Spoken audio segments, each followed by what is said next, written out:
अस्सलाम वालेकुम व्यूअर्स, मैं हूं Sarfaraz and welcome to real smart marketing new video. Budget 2022-2023 आप में से बहुत से लोग इसके बारे में अब तक बहुत कुछ सुन चुके होंगे और ख़ास तौर पे वो तमाम अफराद जो कि रियल स्टेट से ताल्लुक़ रखते हैं या फिर वो तमाम लोग जो कि रियल स्टेट में एज आ इन्वेस्टर काम कर रहे थे, इस वक्त एक पैनिक सिचुएशन से गुजर रहे हैं। और आज की वीडियो का जो ऑब्जेक्टिव है वो भी यही है कि इस पैनिक सिचुएशन से कैसे बचा जाए या कैसे निकला जाए। तो हम इस पे बात करेंगे, लेकिन उससे पहले जो टैक्सेस बढ़ाए गए हैं मैं उसके ऊपर थोड़ी सी बात करना चाहूँगा कि कौन कौन से टैक्सेस हैं। तो उसमें सबसे पहले तो एक से ज़ायद प्रॉपर्टी के ऊपर टैक्स लगा दिया गया है। इसका मतलब ये होगा कि एक से ज़ायद प्रॉपर्टी पर फेयर मार्केट वैल्यू के बराबर फर्जी आमदनी या रेंट तस्वर करते हुए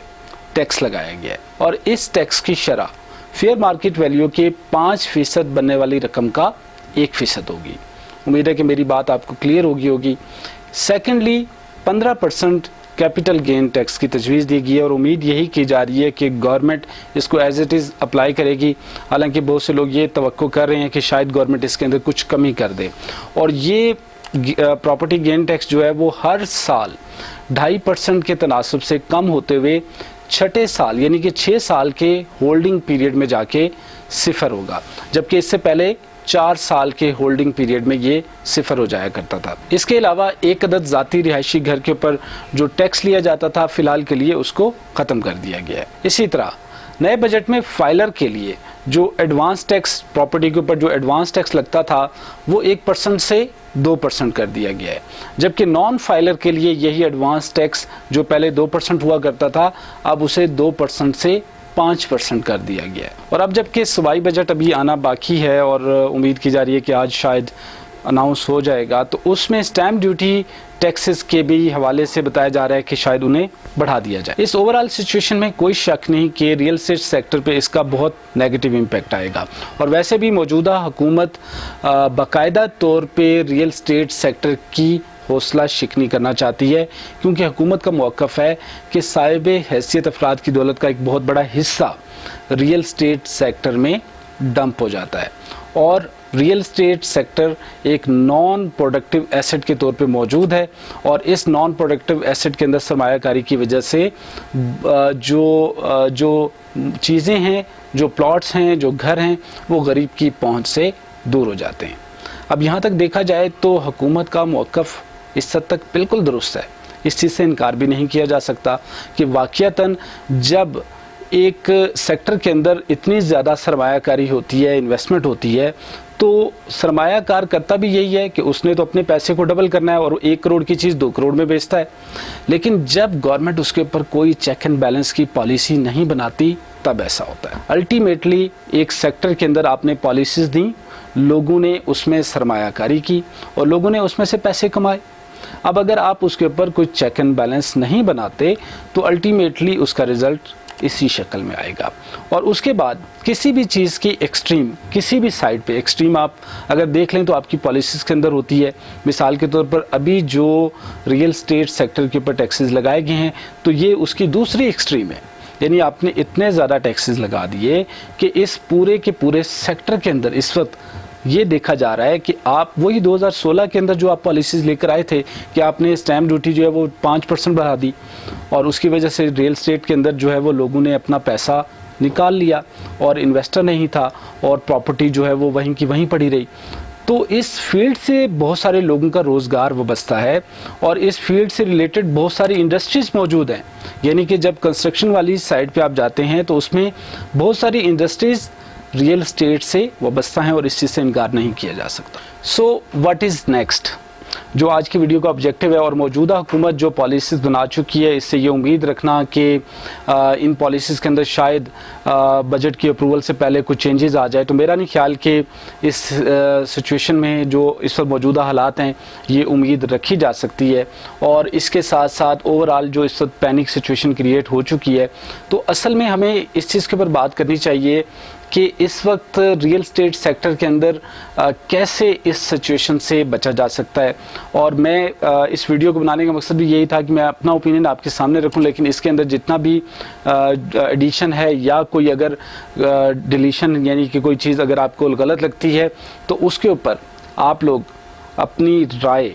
नीचे कमेंट सेक्शन में ज़रूर दीजिए और हम मिल के इसके ऊपर जो है वो डिबेट करें, बात करें कि इस सिचुएशन से निकलने का क्या तरीक़ाकार हो सकता है। सबसे पहले तो मैं ये बात कहूँगा कि रियल एस्टेट सेक्टर में पिछले 2 सालों में बहुत से अफराद ने इन्वेस्टमेंट की है और जहाँ तक ज़ाती तौर पे मैं इस चीज़ को समझता हूँ कि मेरे राइट लेफ़्ट बहुत से ऐसे लोग जिनके पास बहुत थोड़े पैसे थे और देखा देखी उन लोगों ने रियल एस्टेट सेक्टर के अंदर इन्वेस्टमेंट की। किसी के पास 20 लाख थे, किसी के पास 50 लाख थे। तो जितनी जिन लोगों के पास सेविंग थी उन्होंने रियल एस्टेट सेक्टर के अंदर इन्वेस्ट किया और क्योंकि प्रॉफिट आ रहा था तो लोगों ने, जाहिर सी बात है, हर बंदे को अपने फ्यूचर को सिक्योर करना है। लेकिन इस वक्त जो मौजूदा सूरत हाल है अगर देखा जाए तो मैं ये समझता हूँ कि वो तमाम अफराद के जो अपनी इन्वेस्टमेंट होल्ड कर सकते हैं उनको होल्डिंग पे जाना चाहिए, क्योंकि जो पैनिक सिचुएशन क्रिएट हुई है तो इसमें अल्टीमेटली लोग सेलिंग की तरफ आएंगे। सेलिंग की तरफ आएंगे तो यकीनन बहुत सारे वेन्यूज़ पे ये प्राइसेस ड्रॉप होंगी। तो इसमें ख़ास तौर पे वो इन्वेस्टर जो कि होल्डिंग पावर रखता है उसके ऊपर ये ज़िम्मेदारी बनती है कि वो इस सिचुएशन के अंदर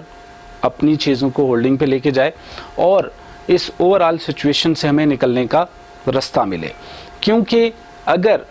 आप उसको सेलिंग की तरफ लेकर आते हैं तो फिर यकीनी तौर पे आपको नुकसान उठाना पड़ेगा और ख़ास तौर पे वो इन्वेस्टर जिसने बहुत थोड़े पैसों से इन्वेस्टमेंट की थी उसको भारी नुकसान उठाना पड़ सकता है। तो मैं तमाम उन इन्वेस्टर्स के साथ जो कि अपनी इन्वेस्टमेंट को होल्ड कर सकते हैं ये रिक्वेस्ट करूँगा। नंबर 2,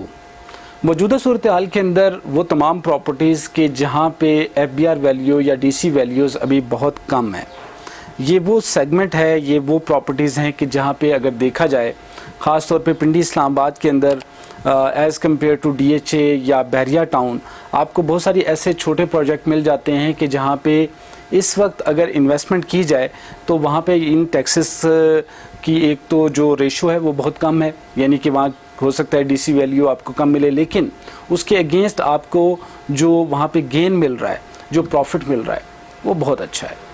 तो मेरा जहाँ तक ख्याल है कि मौजूदा सूरत हाल में बहुत बड़ी तादाद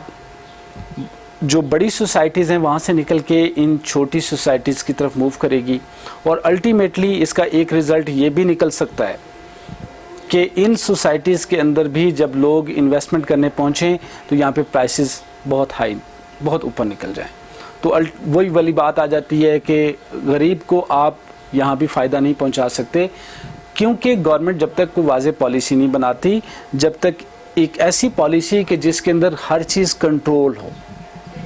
तो ये चीज़ें बहुत मुश्किल है। मेरा ख्याल है कि इनको कंट्रोल किया जा सके, क्योंकि लोगों ने इन्वेस्टमेंट करनी है, लोगों ने अपने पैसे को कहीं ना कहीं पार्क करना होता है। और बैंक के अंदर आपको पता है इस वक्त जो मौजूदा सूरत हाल है, आपका जो रुपया है वो डे बाई डे डिवैल्यू होता जा रहा है, डॉलर का रेट ऊपर जा रहा है, अनस्टेबिलिटी और अजीब एक सिचुएशन पैदा कर दी आपने, जिसकी वजह से लोगों के लिए अपने पैसे को सेव करना, अपने पैसे की वैल्यू को सेव करना बहुत मुश्किल हो गया है। और प्रॉपर्टी वाहिद ऐसी चीज़ थी कि जिसके अंदर लोग बहुत ज़्यादा सिक्योर फील करते थे, आपने उसको भी उनसे दूर कर दिया। तो अब बहुत ज़्यादा एक अनसर्टन किस्म की सिचुएशन पैदा हो चुकी है। और मेरा जहाँ तक ख्याल है कि इन छोटे प्रोजेक्ट्स के अंदर, जैसा कि पिंडी इस्लामाबाद में देखा जाए तो आपको कैपिटल स्मार्ट सिटी मिलता है, नोवा सिटी मिलता है,